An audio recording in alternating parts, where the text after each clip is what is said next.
Hello बच्चों, mission ज्ञान से मैं ज्योति जवर राजस्थान सरकार और वेदांता के CSR इनिशिएटिव ई कक्षा में आपका स्वागत करती हूँ। देखिए बच्चों, हम लोग हमारा करंट इलेक्ट्रिसिटी वाला चैप्टर पढ़ रहे हैं, विद्युत धारा चैप्टर 5। और इसमें आज हम क्या पढ़ने वाले हैं? हम सेल के बारे में जानने वाले हैं।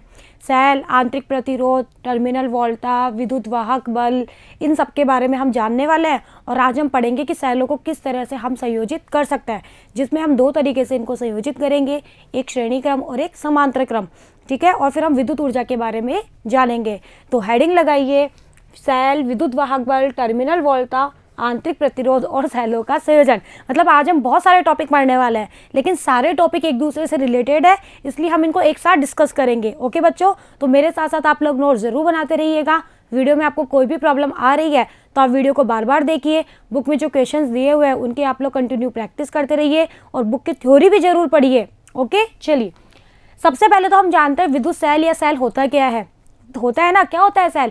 सेल वह युक्ति होती है जो रासायनिक जो ऊर्जा होती है ना उसको विद्युत ऊर्जा में कन्वर्ट करती है। यही तो काम होता है भाई सेल का, कि जो रासायनिक ऊर्जा होती है उसको विद्युत ऊर्जा में बदलने का काम कौन करता है? सेल करता है। या फिर किसी परिपथ में स्थायी विद्युत धारा को बनाए रखने के लिए जिस युक्ति का हम प्रयोग करते हैं कि हमारी जो धारा है वो स्थायी बनी रहे, ठीक है, तो उसके लिए हम जिस युक्ति का प्रयोग करते हैं वह युक्ति हमारी कहलाती है सेल। ठीक है, और सेल आप लोगों ने डेली लाइफ में देखा भी होगा। चलिए, इतना तो हमें सेल के बारे में समझ में आ गया कि यह हमारी जो रासायनिक ऊर्जा होती है उसको विद्युत ऊर्जा में कन्वर्ट करके देती है, या फिर हमारा जो परिपथ होता है उसमें धारा को स्थायी बनाए रखने का काम करती है। अब सेल जो होती है इसकी बनावट वगैरह ये कैसी होती है, तो हम इसके आंतरिक बनावट पे बात करते हैं। आंतरिक बनावट कुछ इस तरीके की होती है कि इसमें क्या होता है, दो इलेक्ट्रोड होते हैं। ये जो दिख रहा है ना आपको, ये दो इलेक्ट्रोड है। मैं थोड़ा कलर चेंज करती हूँ ताकि आपको क्लियर नजर आए। ये दो इलेक्ट्रोड है जिसमें एक इलेक्ट्रोड होता है धनात्मक और एक इलेक्ट्रोड होता है ऋणात्मक। धनात्मक को कहा P और ऋणात्मक को मैंने क्या कहा, N। और ये जो आपको दिखाई दे रहा है ना, ये पानी पानी सा, ये पानी नहीं है, एक विद्युत अपघट्य पदार्थ का विलयन है। ठीक है, विद्युत जो अपघट्य पदार्थ होते हैं ना, जो अपघटित हो जाता है विद्युत धारा प्रवाहित करने पर, उसका एक विलयन है जिसके अंदर दो इलेक्ट्रोड रखे हुए हैं, एक है पॉजिटिव और एक है नेगेटिव। जब आप क्या करोगे, ये जो आपका पॉजिटिव जो इलेक्ट्रोड है वो इस विद्युत अपघट्य पदार्थ में रखा हुआ है, तो यहाँ पर क्या होगा, आयनों का वितरण होगा, होगा नहीं होगा? तो आयनों के वितरण की वजह से यहाँ पर बिंदु A पर विभवांतर जनरेट हो जाता है जिसको हम कहेंगे V+, क्योंकि ये धनात्मक होगा।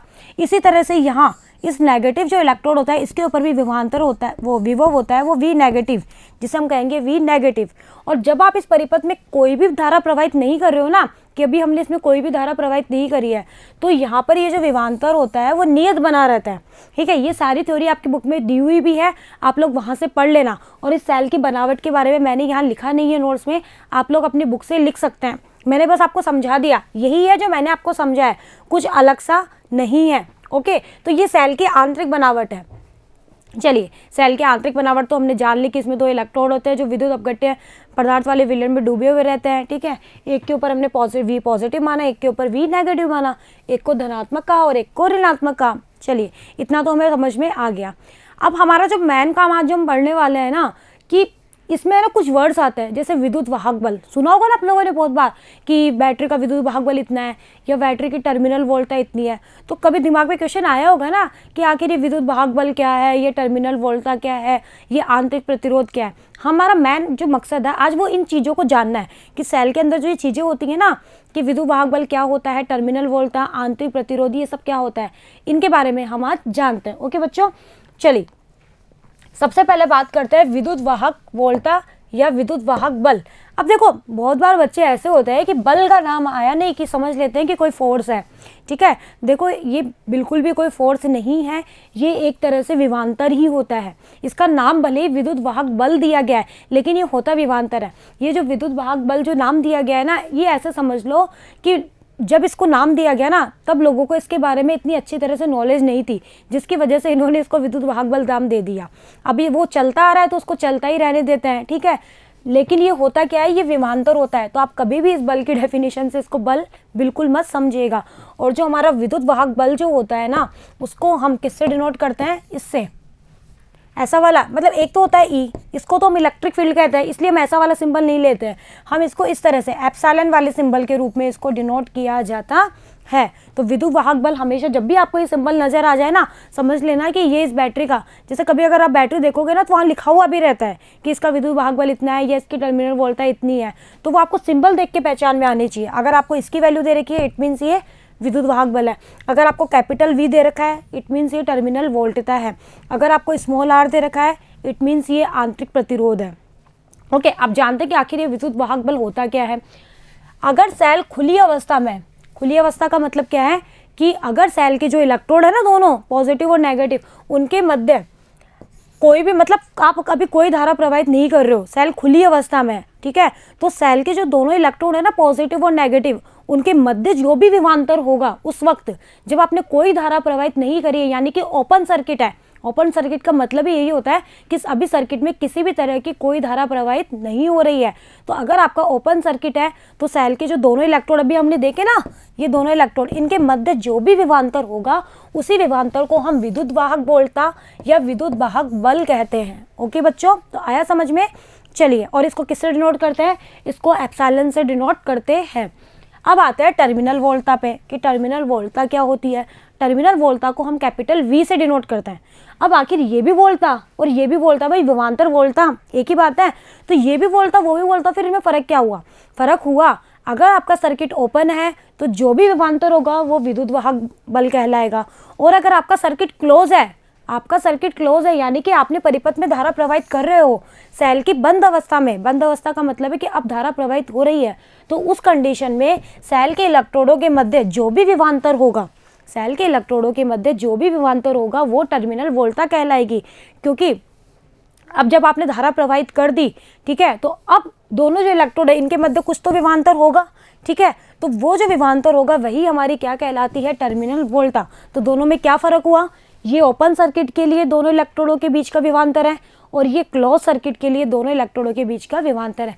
इसको कैपिटल V से डिनोट करते हैं और इसको एप्सिलॉन वाले सिंबल से हम डिनोट करते हैं। ओके, चलिए आप देखो, टर्मिनल जो वोल्टता है, टर्मिनल वोल्टता क्या है V, और विद्युत वाहक बल क्या है एप्सिलॉन। तो टर्मिनल वोल्टता का जो मान है वो विद्युत वाहक वोल्टता से कम भी हो सकता है और अधिक भी हो सकता है, यानी कि V ग्रेटर देन एप्सिलॉन भी हो सकता है और V लेस देन एप्सिलॉन भी हो सकता है। ऐसा कोई इसके ऊपर रेस्ट्रिक्शन नहीं है कि ये हमेशा ज़्यादा ही रहे, कम भी हो सकता है और ज़्यादा भी हो सकता है। अब ये डिपेंड करेगा कैसे। देखो, अगर आप सेल में धारा ली जाती है, ये ली है, यदि सेल से धारा ली जा रही है, लेने का मतलब तो समझते हो ना कि आप धारा ले रहे हो, अगर सेल से धारा ली जाती है तो उस कंडीशन में टर्मिनल वोल्टता का जो मान होता है वो विद्युत वाहक वोल्टता से कम होता है। अगर आप सेल से धारा ले रहे हो तो आपके टर्मिनल वोल्टता का मान विद्युत वाहक वोल्टता से कम होगा, यानी कि V लेस देन E होगा। टर्मिनल वोल्टता का मान विद्युत वाहक वोल्टता से कम होगा। कब?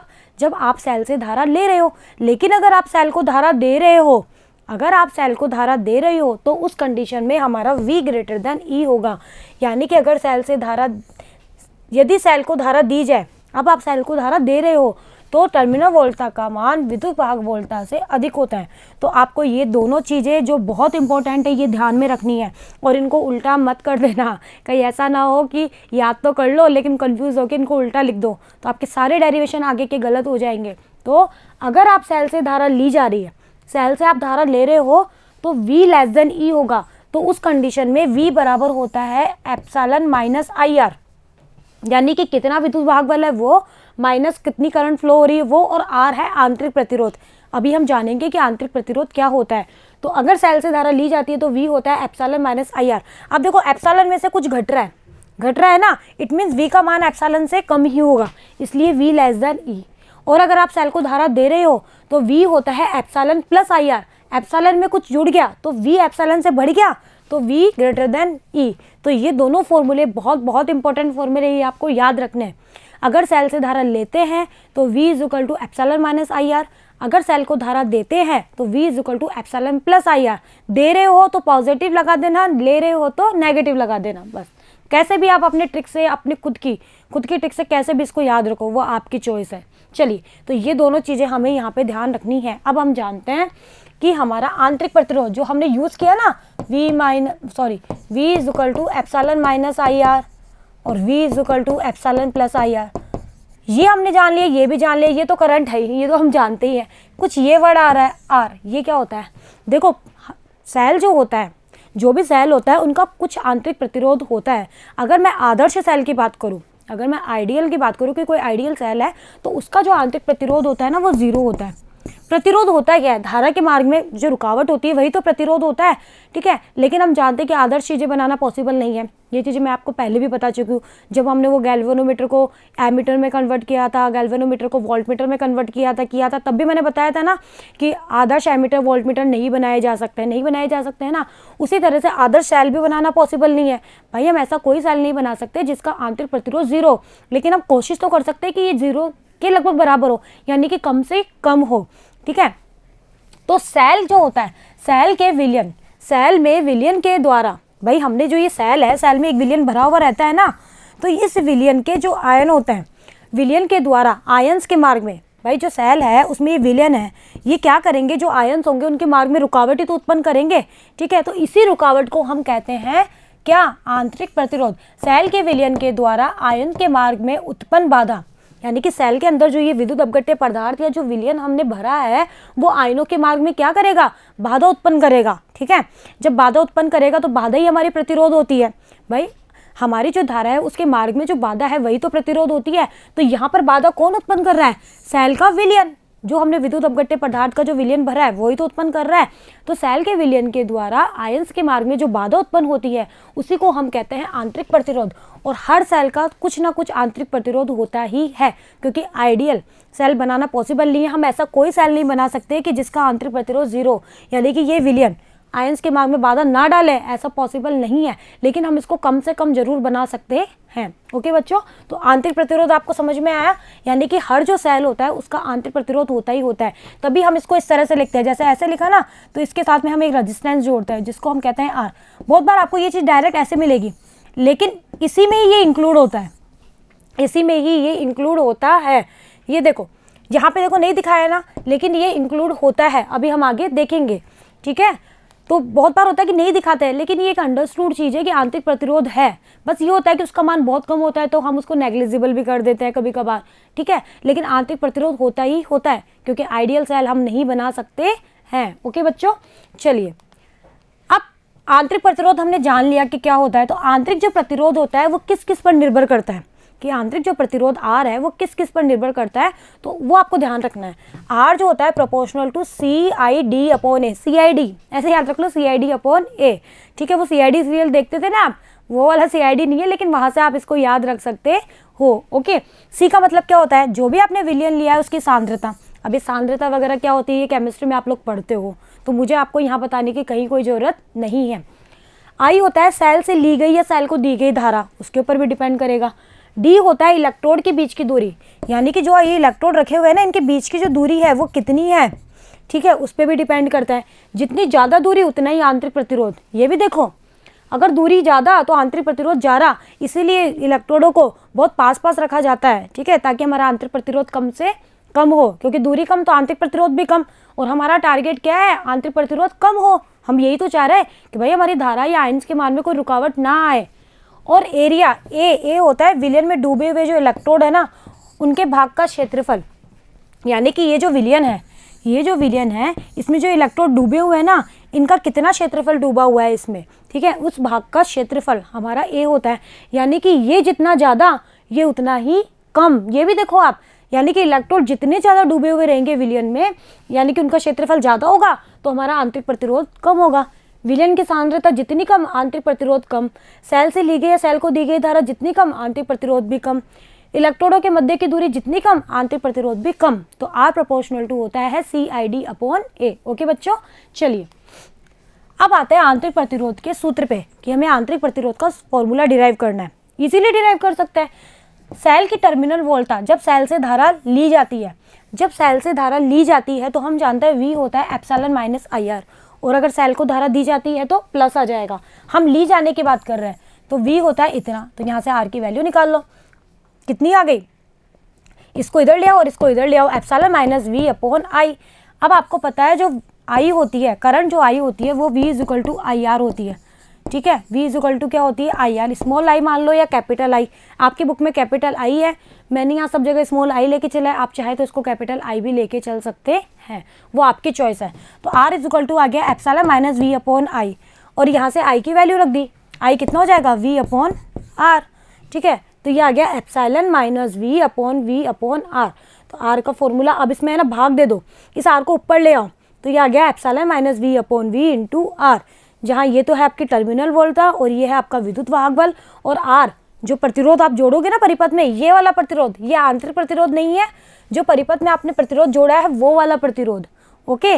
आंतरिक प्रतिरोध तो इसका कुछ अलग होगा, जैसा अगर मैं इस डायग्राम को अगर ओपनली बनाती तो ये ऐसे बनता, ये ऐसे, और इसका कुछ आंतरिक प्रतिरोध, तो ये होता है स्मॉल r, ये यहाँ पे एप्सिलॉन और ये कैपिटल R, ओके बच्चों। चलिए, तो ये आ गया मेरे आंतरिक प्रतिरोध का फॉर्मूला। अब आपको इसको फॉर्मूले को याद करने की जरूरत है नहीं, अगर आपको ये फॉर्मूला पता है तो यहाँ से भी निकल जाएगा, ठीक है। तो अगर सेल से धारा ले रहे हो तो epsilon minus v upon v into r, okay. और अगर सेल को धारा दे रहे हो तो फिर आप प्लस वाला फॉर्मूला यूज़ करोगे, ध्यान रख लेना, फिर उससे भी निकल सकता है।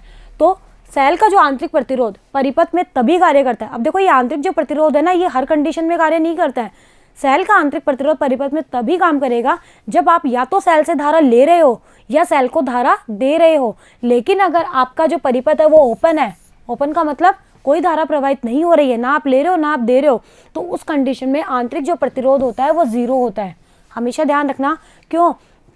क्योंकि जब आपका सर्किट ओपन है, ठीक है, सर्किट ओपन है, तो आंतरिक प्रतिरोध क्या है, जो विलयन है वो इलेक्ट्रोड या जो आयंस है उनके मार्ग में जो रुकावट उत्पन्न कर रहे हैं वही तो है। जब कोई धारा ही प्रवाहित नहीं हो रही तो जो हमारा जो भी सेल का जो विलयन है वो कोई रुकावट उत्पन्न ही नहीं करेगा, तो उस कंडीशन में हमारा आंतरिक प्रतिरोध क्या होगा, जीरो होगा। तो अगर आपका सर्किट ओपन है, खुला परिपथ है, यानी कोई धारा प्रवाहित नहीं हो रही है, तो उस कंडीशन में आर हमारा जीरो होता है। ये तभी काम करेगा जब आप इसमें धारा प्रवाहित करोगे, या तो इससे आप धारा लो या इसको आप धारा दो, ओके बच्चों। तो ये जरूर ध्यान रखना, हो सकता है यहाँ से क्वेश्चन पूछा जा सकता है। तो इस तरह से होता है, ठीक है। ये देखो सेल के आवेशन का है, सेल जो होता है उसके आवेशन का डायग्राम है, यानी कि चार्ज करते हैं ना सेल को, देखे होंगे ना आपने बहुत से सेल ऐसे भी जिनको चार्ज किया जाता है, देखे होंगे ना। जैसा अभी जो हम ये माइक वगैरह यूज़ कर रहे हैं, इनमें हम वही तो सेल लगा रहे हैं जिनको हम चार्ज कर सकते हैं, ठीक है। इनको हम चार्ज कर लेते हैं और फिर यूज़ कर लेते हैं। तो जब भी आप सेल का आवेशन करते हो तो क्या होगा, आप इसके पॉजिटिव इलेक्ट्रोड से धारा देते हो। ये इसका आंतरिक प्रतिरोध है, ये इसका विद्युत वाहक बल है, ये इसका पॉजिटिव इलेक्ट्रोड और ये इसका नेगेटिव इलेक्ट्रोड, ओके। तो सेल का आवेशन करना मतलब सेल को धारा देना, और जब आप सेल को यूज़ में लेते हो तो सेल से धारा ले ही तो रहे हो, ओके बच्चों। चलिए, तो आपको समझ में आया। और अगर आप ओपन सर्किट है, ना धारा ले रहे हो ना धारा दे रहे हो, तो ये आर मेरा क्या होता है, जीरो होता है, क्योंकि कोई बाधा उत्पन्न होती ही नहीं है। चलिए, अब आते हैं हम हमारे इम्पोर्टेंट टॉपिक पे कि हमें जो सेल है उनका संयोजन करना है। भाई सेल जो होता है उनको हम श्रेणी क्रम में भी लगा सकते हैं, सेलों को हम समांतर क्रम में भी लगा सकते हैं, ठीक है। तो श्रेणी क्रम में कब लगाएं, समांतर क्रम में कब लगाएं, ठीक है। भाई हमें कहाँ श्रेणी क्रम में लगाना चाहिए, कहाँ समांतर क्रम में, तो जब इनका फॉर्मूला निकलेगा ना, हमें वहाँ से समझ में आएगा कि हमें जिस चीज़ की जिस तरह नीड होती है हम उस तरह इनका संयोजन करते हैं। तो हम यहाँ दो संयोजन पढ़ने वाले हैं, श्रेणी क्रम और समांतर क्रम। पहले हम बात करते हैं श्रेणी क्रम संयोजन की। देखो, इसका जो कैलकुलेशन वाला पार्ट है ना, आपको उसको बिल्कुल रटना नहीं है। अगर आपको कॉन्सेप्ट समझ में आ गया ना तो आप खुद से कर लोगे, बहुत इजी है, ठीक है। जब हम इतने अच्छे इतने बड़े बड़े डेरिवेशन करके आ चुके हैं तो ये तो क्या है, कुछ भी नहीं है। चलिए, माना कि दो सेल है, हम हमेशा क्या करते हैं, हम कभी भी जब कैलकुलेशन करते हैं ना, तो हम फिजिक्स के स्टूडेंट हैं, हम इतने समझदार होते हैं कि हम छोटे से छोटे कैलकुलेशन करना चाहते हैं और फिर उसी फॉर्मूले को हम जर्नलाइज कर देते हैं। तो हम दो ही सेल लेके चलते हैं ना, आप चाहो तो 3 ले लो, आप चाहो तो 4 ले लो, लेकिन क्या होगा, कैलकुलेशन हमारी टफ होती चली जाएगी। तो हम 2 के लिए निकालते हैं, फिर हम उसी को जर्नलाइज कर देंगे। तो हम कोई 2 सेल लेते हैं जिनकी वोल्टता, अब ये वोल्टता कौन सी है, विद्युत वाहक बल एप्सिलॉन 1 एप्सिलॉन 2 है। भाई 2 सेल है तो हमने अलग अलग ही मान के चलेंगे, हम क्यों माने कि सेम है, ठीक है। सेम होगा तो हम बाद में इनको बराबर रख देंगे। और आंतरिक प्रतिरोध हमने R1 R2 मान लिए। अब आप क्या जानते हो, श्रेणी क्रम और समांतर क्रम के बारे में एक बात है जो आप अपने दिमाग में बहुत अच्छे से बिठा लीजिए। वैसे ये चीज़ मैंने आप लोगों को G2A G2V में भी बताई थी। अगर आपका संयोजन श्रेणी क्रम होता है, ठीक है, तो श्रेणी क्रम जो संयोजन होता है ना, उसमें आपका धारा का जो मान होता है वो तो समान होता है और वोल्टता का जो मान होता है ना वो अलग अलग होता है।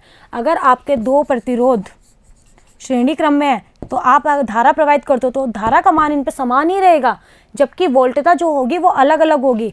तो मेरा देखो डायग्राम ऐसा कुछ बनेगा। मैंने 2 सेल ले लिए, ये मेरा पहला सेल जिसका आंतरिक प्रतिरोध ये रहा, ये मेरा दूसरा सेल जिसका आंतरिक प्रतिरोध ये रहा। श्रेणी क्रम में कैसे जोड़ा जाता है ये चीज़ मैंने आपको पहले भी बताई है, मैं दोबारा बताती हूँ।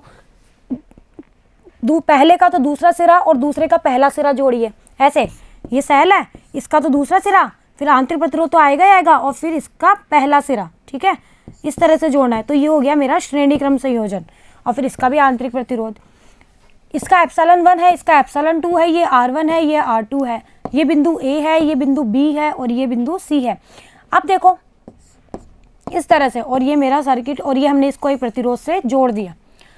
अब धारा पॉजिटिव से निकलेगी तो ये आपको पता है, तो करंट की डायरेक्शन क्या हो गई, ऐसे जाएगी, ऐसे जाएगी, ऐसे जाएगी, ये तो आपको पता है, ठीक है। पॉजिटिव टू नेगेटिव होती है करंट की डायरेक्शन। चलिए इतना हमें समझ में आ गया। अब मुझे ये निकालना है कि जो पूरा सर्किट बन गया ना ये वाला, इसका तुल्य प्रतिरोध कितना होगा आंतरिक, ठीक है, और इसकी तुल्य जो ये एप्सिलॉन 1 एप्सिलॉन 2 निकले ना, इसका तुल्य जो विद्युत वाहक बल है वो कितना होगा, मुझे ये फाइंड आउट करना है। तो देखो इसका जब तुल्य सर्किट बनाए, ये इसका तुल्य डायग्राम है, तो एक ही सेल आएगा भाई, दोनों मिलके कंबाइन हो जाएंगे तो तुल्य होगा। एक सेल, उसका आंतरिक प्रतिरोध, सेल का जो विद्युत वाहक बल उसको मैंने ई इक्विवेलेंट, EQ का मतलब होता है इक्विवेलेंट यानी कि तुल्य, और आर इक्विवेलेंट कहा, आर इक्विवेलेंट मतलब तुल्य आंतरिक प्रतिरोध, और आर वही है, करंट फ्लो हो ही रही है, ठीक है। और बिंदु अब कौन से बचे, ओनली ए और सी, क्योंकि ये दोनों मिलके तो क्या बन गए ये, तो बिंदु ए और सी बचे। ई इक्विवेलेंट हो गया, आर इक्विवेलेंट हो गया, करंट तो आई है ही और आर नीचे वाला है ही, तो ये तो हो गया इसका तुल्य सर्किट का डायग्राम। और ये जब हमने इसको ओपन करके दिखाया कि ये तुल्य 2 से मिलकर बने, हमने 2 ली है ना, तो 2 से मिलकर बने। ओके, तो आपको डायग्राम समझ में आ गया। चलिए हम ये भी जान गए कि हमारा श्रेणी क्रम है तो आई समान रहेगा और वी अलग अलग होगा। मान लो इसके ऊपर V1 है वोल्टा और इसके ऊपर कितनी है V2 है, करंट तो आई ही रहेगी। माना इनके टर्मिनल वोल्टा V1 और V2 है, इनकी वोल्टा यहाँ पर विद्युत वाहक बल लिख लेना, ठीक है, ताकि आप कंफ्यूज ना हो। प्रथम सेल की टर्मिनल वोल्टा बताओ क्या होगी, मेरा जो ये वाला सेल है, ये वाला जो सेल है इसकी टर्मिनल जो वोल्टा है बताओ वो क्या होगी। आपको पता है V1 जो है वो क्या होगी, V1 होगी epsilon 1 minus IR1, epsilon 1 minus IR1 होगी, नहीं होगी। V1 क्या होगी, epsilon 1 minus IR1। Similarly V2 क्या होगी, V2 होगी एप्सिलॉन 2 माइनस IR2, ठीक है। तो हमने 2 सेल लिए जिनके हमने एप्सिलॉन 1 एप्सिलॉन 2 विद्युत वाहक बल माने, आंतरिक प्रतिरोध R1 R2 माने, ठीक है, और इनके वोल्टा टर्मिनल वोल्टा V1 V2 माने। तो दोनों सेल के लिए हमने V1 और V2 की वैल्यू लिख ली, ये तो हम अभी अभी सीख के आ ही रहे हैं, ठीक है। चलिए हम धारा लेने की बात कर रहे हैं ना, इसलिए हमने ऐसा लिखा है। चलिए अब आपको क्या पता है कि V जो है वो डिफरेंट होगा और जो हमारा I है वो क्या होगा, सेम होगा। तो परिपथ की बताओ कुल टर्मिनल वोल्टा क्या होगी, V1 प्लस V2। अब देखो आप इसको कैसे निकाल सकते हो, इस और इस नोड के बीच A और B के बीच वोल्टा और B और C के बीच वोल्टा, वही तो हमारी टोटल होगी। V और A के बीच में मुझे टोटल वोल्टा निकालनी है, यानी कि मुझे VAC चाहिए। VAC क्या होगा, VA माइनस VB और प्लस VB माइनस VC, होगा नहीं होगा, VA minus VB plus VC minus, भाई इन दोनों के बीच की वोल्टा, ये विभवांतर का अंतर, इन दोनों के विभवांतर का अंतर ही तो इन दोनों पॉइंट्स के बीच में आएगा। तो मैं इसको चाहूँ तो V1 प्लस V2 लिख दिया डायरेक्ट, आप लोग यहाँ से भी निकालोगे तो भी यही आएगा, VA minus VB plus VB minus VC। ये कट गया तो बताओ ये VAC आया नहीं आया, आया ना, ठीक है, ये कितना आ गया VAC। चलिए इतना आपको समझ में आया। तो आप डायरेक्ट चाहें तो ऐसे भी कर सकते हैं कि V1 प्लस V2 कर दीजिए। अब देखो ये V1 है या नहीं, VA माइनस VB को ही तो मैंने V1 माना है, ठीक है, तो ये हो गया V1 plus VB minus VC, ये दोनों क्या है V2। तो डायरेक्ट चाहे तो ऐसे कर लो, और आप लोग अलग अलग करना चाहे, आपकी बुक में अलग अलग करके दे रखा है कि भाई इसकी टर्मिनल इन दोनों के बीच के लिए V1 को लिखा VA माइनस VB, V2 को लिखा VB माइनस VC, फिर VAC को लिख दिया V1 प्लस V2। हम लोग चाहे तो इसको डायरेक्ट भी कर सकते हैं, ये डायरेक्ट आया ऐसे ही है, कुछ अलग हट के नहीं आया ये, ओके। चलिए तो V1 plus V2, V1 V2 की वैल्यू रख दी। देखो कैलकुलेशन को समझो और फिर इसको खुद से करना। Epsilon 1 minus IR1 plus epsilon 2 minus IR2, epsilon की टर्म्स को अलग अलग कर लो, R1 R2 की टर्म्स को अलग अलग कर लो, इनमें से I कॉमन आ गया, R1 plus R2 minus I है। अब V is equal to I R होगा नहीं होगा, इस पूरे सर्किट की जो तुल्य वोल्टता होगी V, ठीक है, वो V is equal to I R होगी नहीं भाई, कितनी करंट फ्लो हो रही है और कितना इसका रेजिस्टेंस है, कैपिटल R रेजिस्टेंस है, I करंट फ्लो हो रही है। तो इसकी जगह मैं आई आर लिख दूं, लिख दिया, एप्सिलॉन 1 प्लस एप्सिलॉन 2 माइनस आई R1 प्लस R2। ये आई सेम ही तो है, ये डिफरेंट थोड़ी होंगे। चलिए अब आपको क्या कैलकुलेट करना है, आपको निकालना है आई। तो आई आर, इस आई इधर, इस वाले टर्म को इधर ले आए, इधर आ गया, इसमें से आई कॉमन आ गया, R plus R1 plus R2 बराबर एप्सिलॉन 1 प्लस एप्सिलॉन 2। तो आपके पास में आई आ गया epsilon 1 plus epsilon 2 upon R plus small r1 plus small r2। कुछ भी नहीं किया, दोबारा समझिए, दोनों टर्मिनल्स के बीच की A और C जो पॉइंट है ये वाला, इन दोनों के बीच की जो वोल्टता होगी उसको मैंने V1 प्लस V2 लिखा। वो कैसे लिखा, इन दोनों के बीच की वोल्टता और इन दोनों के बीच की वोल्टता है, तो ये वोल्टता होगी, इसको लिखा VA minus VB plus VB minus VC। VA minus VB को मैंने V1 माना, VB माइनस VC को मैंने VC माना, तो इसलिए ये V1 प्लस V2 हुई। मैंने वैल्यू पुट कर दी, वैल्यू पुट करके मुझे स्मॉल आई की वैल्यू जो करंट फ्लो हो रही है ना इस सर्किट में, उसकी वैल्यू निकालनी है, उसकी वैल्यू निकालनी है। और इस V की जगह भी मैंने IR पुट कर दिया, ये R प्रतिरोध जो जोड़ा गया है यहाँ पे वो है, तो यहाँ से मैंने I की वैल्यू निकालनी। अब देखो एप्सिलॉन 1 प्लस एप्सिलॉन 2 को मैंने एप्सिलॉन नॉट कहा, इसे आप एप्सिलॉन इक्विवेलेंट भी कह सकते हो, दोनों एक ही बात है, ठीक है, एप्सिलॉन नॉट या एप्सिलॉन इक्विवेलेंट। और R1 प्लस R2 है, इन दोनों को, इसको मैंने कहा R नॉट, या फिर आप इसे R इक्विवेलेंट भी कह सकते हो। मतलब अब जो आपका छोटा वाला सर्किट बन गया ना, ये छोटा सा सर्किट, इसका R इक्विवेलेंट और इसका E इक्विवेलेंट, इनको मैंने नॉट कहा है, आप लोग इक्विवेलेंट भी कह सकते हो, दोनों एक ही बात है। तो I इज इक्वल टू आ गया epsilon not upon capital R plus R not, जहाँ एप्सिलॉन नॉट क्या है, epsilon 1 plus epsilon 2, R not क्या है, यहाँ लिख लो एप्सिलॉन इक्विवेलेंट और R इक्विवेलेंट। इसे कहेंगे तुल्य वोल्टता, इसे कहेंगे तुल्य आंतरिक प्रतिरोध। यानी कि यहाँ से हमें एक चीज़ देखने को मिली, वो क्या, कि अगर हमारे दो सेल श्रेणी क्रम में है, अगर हमारे दो सेल श्रेणी क्रम में है, तो हमारा जो तुल्य जो सर्किट बनेगा उसकी तुल्य वोल्टता या तुल्य विद्युत वाहक बल तो दोनों सेलों के विद्युत वाहक बल के योग के बराबर होगा, सिंपली योग। और तुल्य जो आंतरिक प्रतिरोध होगा वो दोनों सेलों के आंतरिक प्रतिरोध के योग के बराबर होगा। बस यही चीज़ मैंने यहाँ लिखी है। तो आपको यही रिजल्ट ध्यान रखना है कि अगर आपको, अब जैसे मान लो 2 की जगह 3 सेल दे दे, तो ऐसे ऐसे और ऐसे, और इसका एप्सिलॉन 1 है, इसका एप्सिलॉन 2 है, इसका एप्सिलॉन 3 है, ये R1 है, ये R2 है, ये R3 है। वो आपसे डायरेक्ट पूछे बताओ E इक्विवेलेंट क्या होगा, तो कुछ नहीं करना, जोड़ दो तीनों को, एप्सिलॉन 1 एप्सिलॉन 2 एप्सिलॉन 3। वो बोला है कि R इक्विवेलेंट क्या होगा, तो इनको भी जोड़ दो, R1 R2 और R3। ऐसे 4 दे दे, 5 दे दे, 6 दे दे, n दे दे, कुछ भी दे दे। तो इस तरह से श्रेणी क्रम में हमें ये रिजल्ट प्राप्त होता है। और आपको इस I का फॉर्मूला भी ध्यान में रखना है, कितना होता है, epsilon not upon R plus R not by V is equal to होता है IR। इसको भी याद रखने का तरीका बताऊं, I कितना होता है, V अपॉन R होता है। अब हमारा जो सर्किट बना उसका जो V क्या होगा, E इक्विवेलेंट के बराबर ही तो होगा। E इक्विवेलेंट कितना है, E नॉट या E इक्विवेलेंट। R क्या होगा, टोटल जो हमारा सर्किट है उसका प्रतिरोध, वो कितना होगा, R प्लस R नॉट। क्योंकि श्रेणी क्रम में ये दोनों जो है वो श्रेणी क्रम में ही तो जुड़े हुए हैं, ठीक है, श्रेणी क्रम में जुड़े हुए हैं। इट मीन्स श्रेणी क्रम में जो प्रतिरोध होता है वो R1 plus R2 plus R3 ऐसे ही होता है ना, तो R प्लस R नॉट हो गया। ओके, ये ध्यान रखना आप, ये श्रेणी क्रम में तो है। देखो ये आपको ऐसे दिख रहा है ऊपर नीचे, तो ऐसे मत समझ लेना कि ये हमारे जो है वो समांतर क्रम में, नहीं, ये श्रेणी क्रम का ही डायग्राम है। तो श्रेणी क्रम में जो प्रतिरोध होता है वो सारे परिपथों, सारे जो प्रतिरोध होते हैं उनके योग के बराबर होता है। बिल्कुल ऐसे ही, जैसे इसको इरेज करते हैं,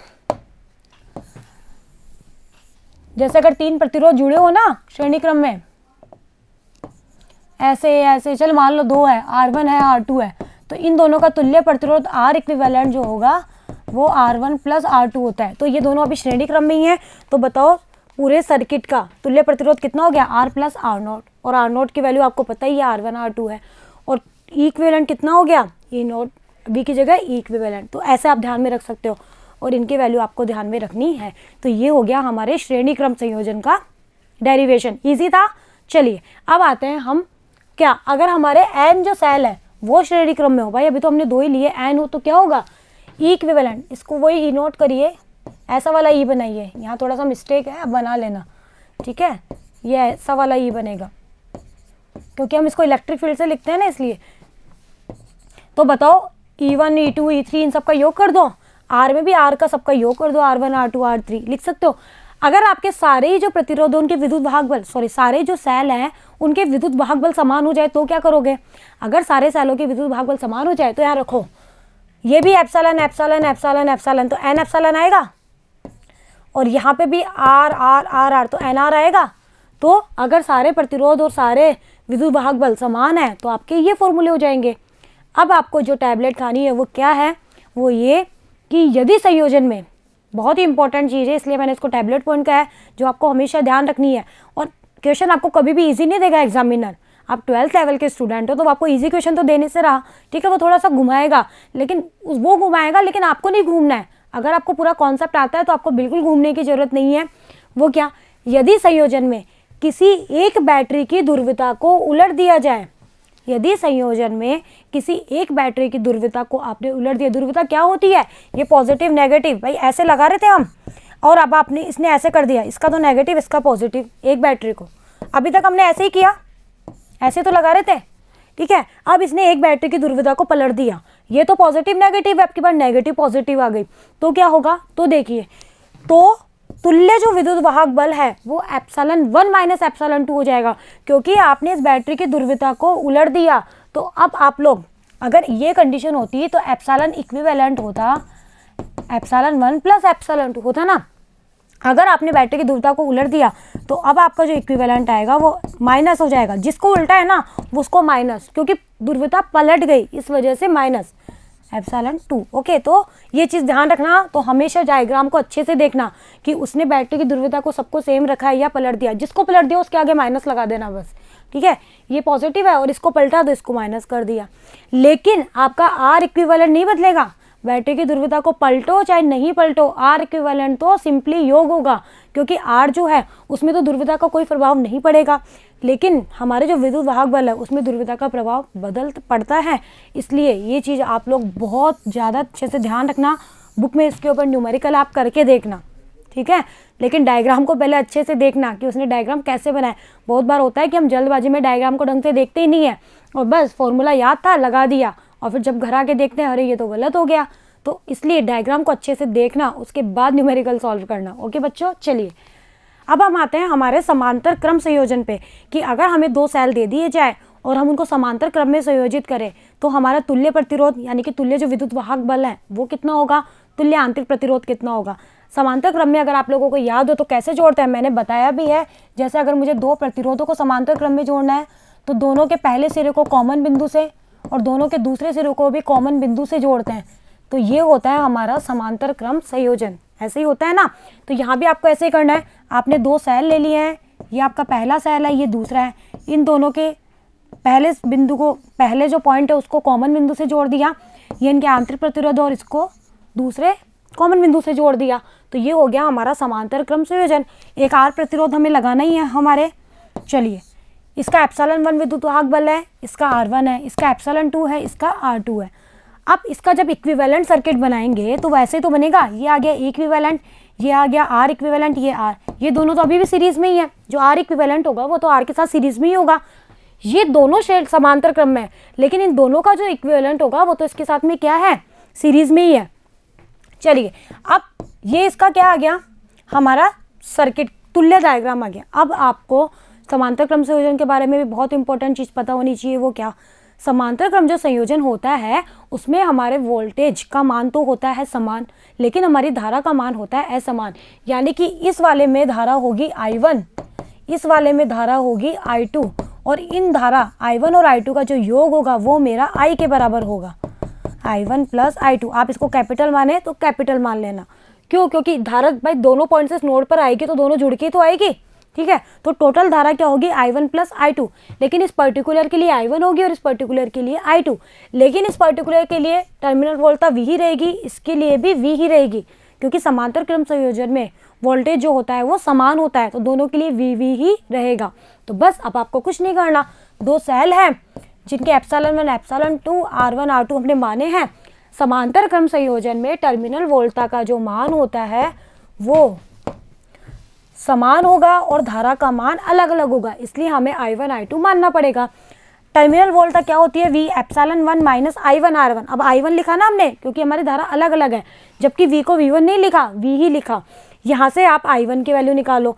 सिमिलरली अगर आप V2 लिखोगे तो V के लिए क्या आ जाएगा, एप्सिलॉन 2 माइनस I2 R2। यहाँ से आप I2 का मान निकाल लेना।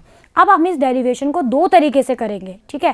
पहला तरीका जो यहाँ है हम पहले वो करेंगे, फिर हम एक इजी तरीका भी करेंगे इसका, फिर आपको जो अच्छा लगे आप वो करिएगा।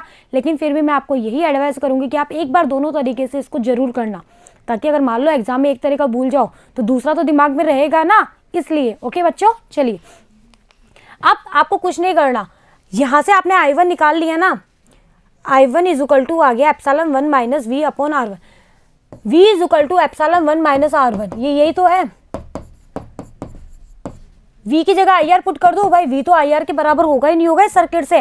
V इज इक्वल टू जो आएगा वो टोटल धारा और ये जो प्रतिरोध है R उसके बराबर होगा।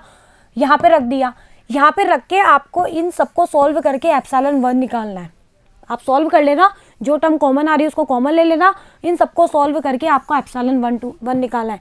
सिमिलरली दूसरे सेल के लिए टर्मिनल वोल्टेज लिखना और इसको सॉल्व करके आपको एप्सिलॉन 2 निकालना है। बस ये दो स्टेप निकालनी है। मैं आपको एक बहुत ही शॉर्टकट तरीके से बता रही हूँ कि आपको करना क्या है। माइंड में पहले एक बनाओ इमेज कि हमें करना क्या है, तभी तो हम आगे बढ़ेंगे। तो आपको इन दोनों इक्वेशन को सॉल्व करके एप्सिलॉन 1 और एप्सिलॉन 2 निकालना है। अब जो एप्सिलॉन 1 वाली इक्वेशन है ना, उसको तो आप कर देना गुणा R से, और एप्सिलॉन 2 वाली जो इक्वेशन है ना, इसको कर देना R प्लस R1 से, और दोनों को घटा देना।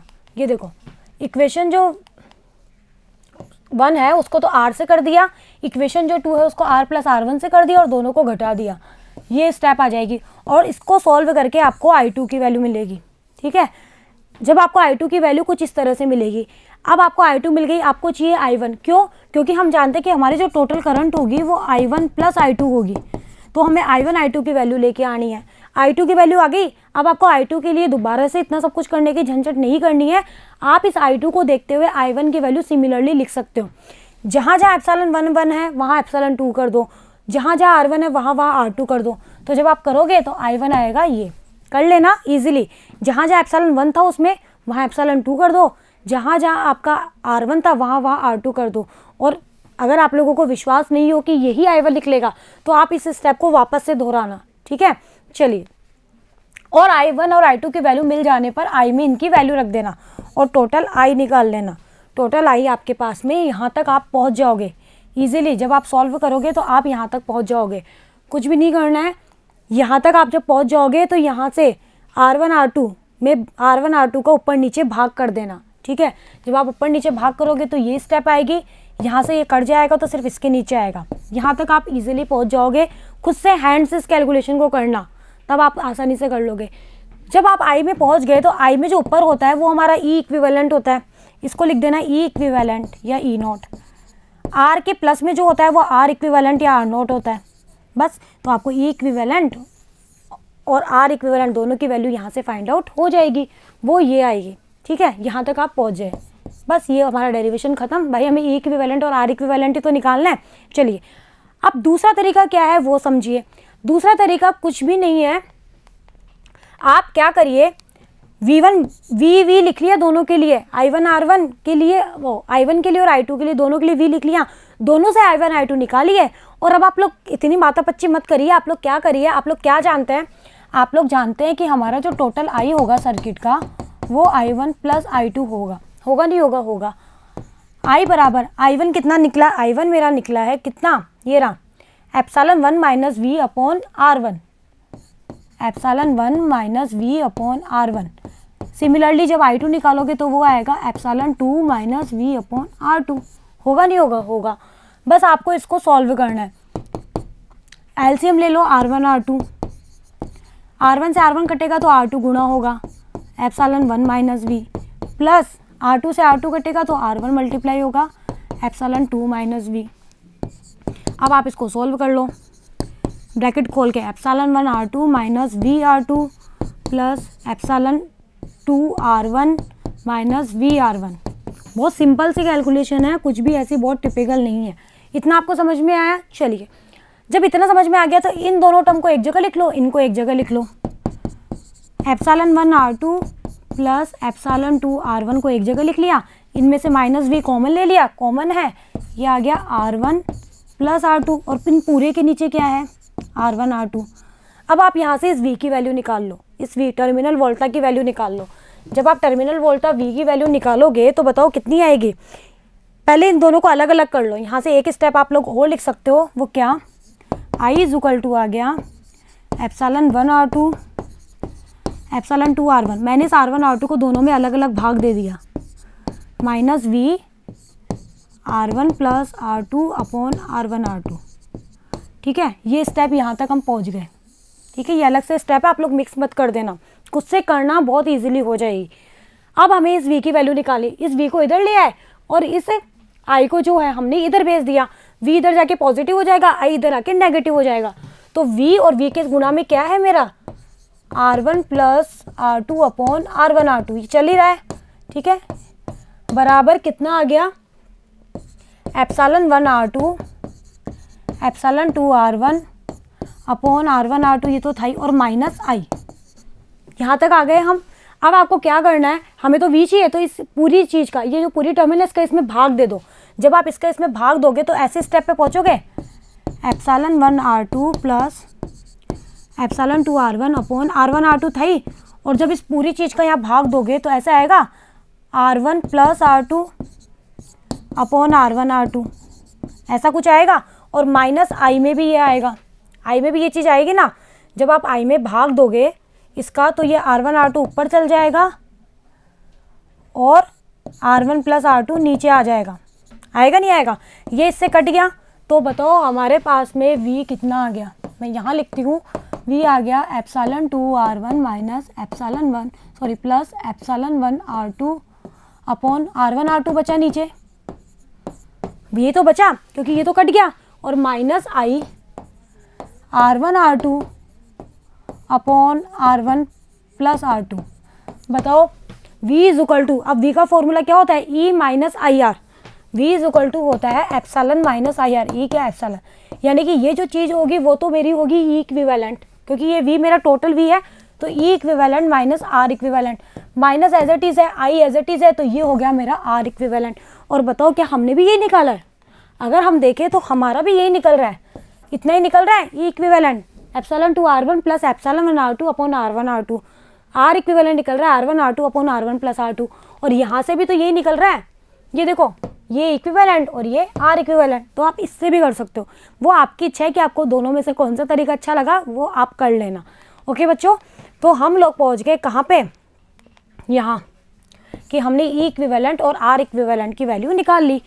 अब आर जो इक्विवेलेंट है इसको मैं इस तरह से भी तो लिख सकती हूँ, क्योंकि दो प्रतिरोध अगर समांतर क्रम में हो तो उनका जो तुल्य प्रतिरोध होता है वो सभी प्रतिरोधों के व्युत्क्रम के योग के बराबर होता है, और इसका भी व्युत्क्रम, इसका भी व्युत्क्रम। फिर आप इसका उल्टा करोगे तो इसको 1/r0 is equal to 1/r1 plus 1/r2। जब आप इसको सॉल्व करोगे तो आप यहीं पहुँचोगे, और प्रतिरोधों में ये होता ही है समांतर क्रम में।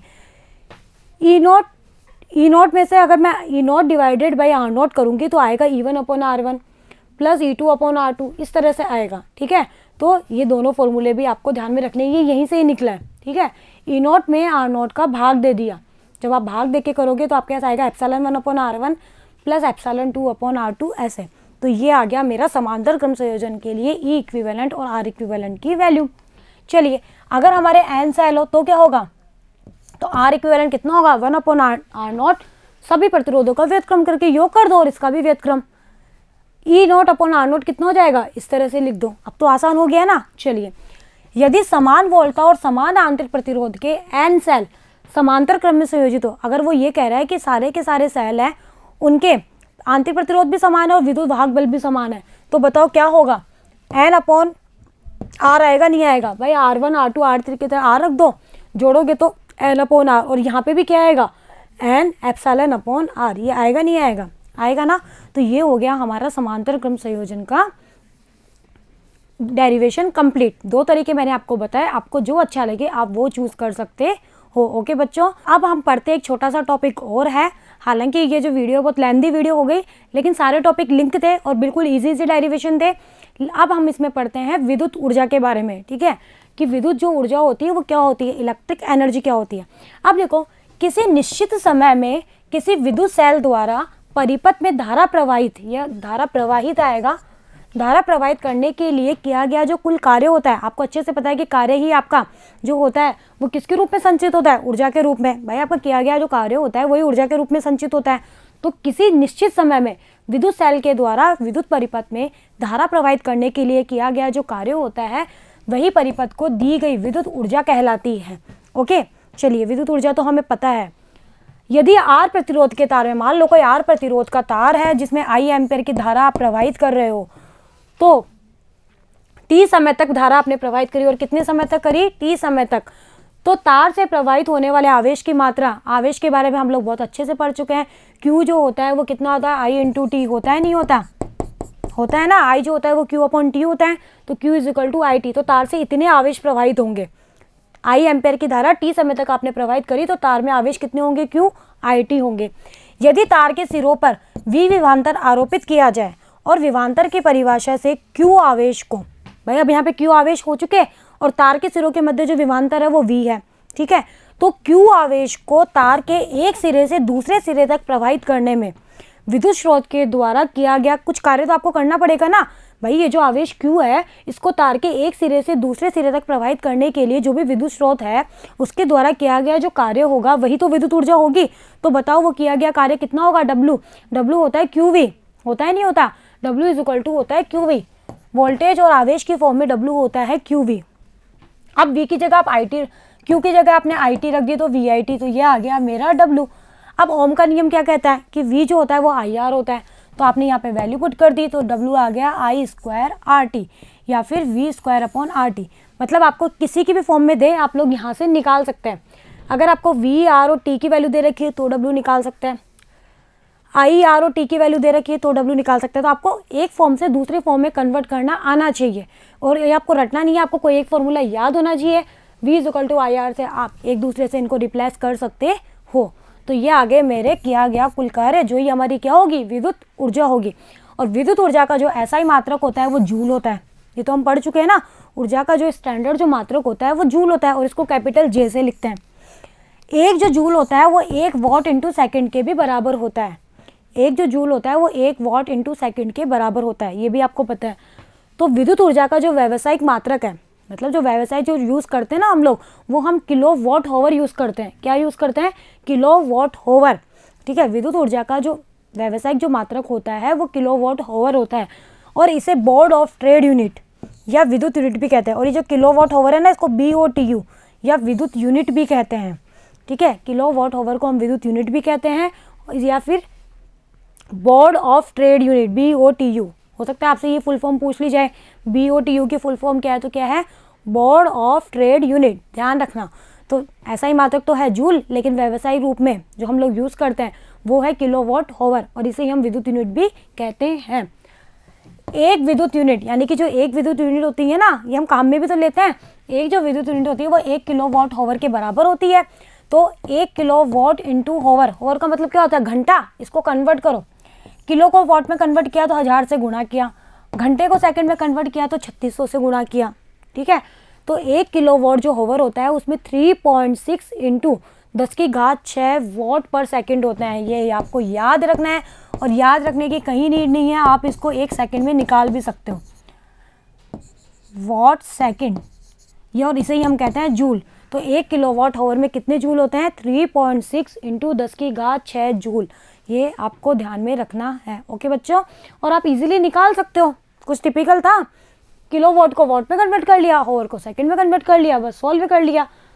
1 2 3 4 5 एक घात बढ़ानी थी तो एक पॉइंट लगा दिया, ओके। क्योंकि हम ऐसे लिखते हैं ना, आप लोगों ने 11th में पढ़ा होगा ना, हम लोग वैज्ञानिक पद्धति में इस तरह से लिखते हैं, ठीक है, इस वजह से मैंने इसको ऐसे लिखा।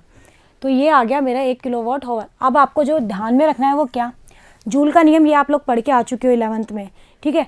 जूल के नियम से कार्य और जो ऊष्मा होती है उनकी तुल्यता को व्यक्त किया जा सकता है। ये कार्य और जो ऊष्मा होती है उनकी तुल्यता को हम व्यक्त कर सकते हैं और इस नियम के अनुसार W जो होता है वो J इंटू H होता है ना। तो H इज इक्वल टू कितना आ गया, W अपॉन J। W की वैल्यू VIT रख दी, VIT अपॉन J। W की वैल्यू I स्क्वायर RT रख दी तो I square RT upon J। W की वैल्यू V² रख दी, मतलब आपको कुल मिला के वो अगर ऊष्मा पूछे और आपको इनमें से कोई भी वैल्यू गिवन हो तो आपको ये सारे पता होने चाहिए। कोई एक याद रख लो, बाकी आपको कन्वर्ट करना आना चाहिए। ऊष्मा और जो कार्य होता है उसमें जूल के नियम से ये संबंध होता है। जहाँ आपकी S तो होती है उत्पन्न ऊष्मा, और जो J होता है उसको बोलते हैं ऊष्मा का यांत्रिक तुल्यता, ऊष्मा की यांत्रिक तुल्यांक या ऊष्मा का यांत्रिक तुल्यांक कहते हैं। ओके, तो ये आपको रिलेशन पता होना चाहिए। यहाँ से आपका न्यूमेरिकल बन सकता है, कोई भी वैल्यू दे देगा, कोई भी वैल्यू आपसे पूछेगा। ओके बच्चों, तो इसी के साथ ही हमारा जो ये 5th चैप्टर है उसका हमारा थ्योरेटिकल पार्ट कंप्लीट हो गया है। छोटा सा चैप्टर था, कोई बहुत ज़्यादा लेंथी नहीं था, उसका थ्योरेटिकल पार्ट कंप्लीट हो चुका है। आप लोग जो सेलों का संयोजन हमने पढ़ा है ना आज, उसके न्यूमेरिकल निकालना, देखो ना बहुत इजीली निकल जाएंगे। बाकी हम जब क्वेश्चन करेंगे तब भी हम करेंगे, बाकी आप लोग एक बार जरूर ट्राई करना। अब हम इसके न्यूमेरिकल पोर्शन पे आएंगे। ओके बच्चों, तो बने रहिएगा मेरे साथ, मिलते हैं नेक्स्ट वीडियो में। Thank you.